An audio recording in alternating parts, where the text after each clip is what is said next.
There are two sides to giving your entire engineering team access to the best AI coding tool on the market. One side is a productivity wave nobody predicted. The other side is a bill nobody budgeted for. Microsoft just lived both sides in 6 months. In December 2025, Microsoft opened access to Claude Code for thousands of engineers across the Windows, Office, Outlook, and Surface teams. The pitch was straightforward. Give your best engineers the best AI coding tool and watch what happens. 6 months later, Microsoft canceled most of the licenses. Engineers were spending between $500 and $2,000 a month per person on tokens.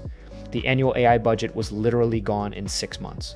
Claude Code became perhaps a little too popular. Engineers consistently chose it over Microsoft's own GitHub Copilot, describing a significant feature gap between the two. The financial side of this is where it gets interesting. Unlike a flat software subscription, Claude Code charges per token. The more your engineers use it, the more you pay. At Microsoft scale, with thousands of developers reaching for it daily, the costs compounded in ways the budget forecast did not account for.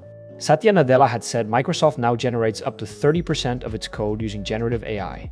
The company had invested around $13 billion in OpenAI and integrated AI tools across nearly every major product line. So this was not a company that was skeptical about AI. This was the most aggressive AI adopter in enterprise software, discovering that enthusiasm and budget are two different things. Microsoft is not the only company to come to this realization. Uber's CTO publicly admitted in April that the company burned through its entire planned 2026 AI coding budget in 4 months. Claude Code usage had jumped from 32% to 84% of its roughly 5,000 engineer organization in a single month. Enterprise AI inference now represents 85% of total AI budgets, and agentic workflows consume 5 to 30 times more tokens per task than standard chatbot queries, making traditional budgeting frameworks completely obsolete. We are heading toward a future where compute costs exceed employee salaries. Microsoft burned its AI budget in 6 months. Uber burned theirs in 4.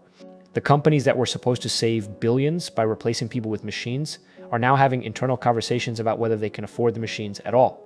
For years, AI companies sold one story: replace humans with AI, cut headcount and save billions. Companies followed that playbook and ended up with the same engineers, the same salaries, and a new budget crisis on top.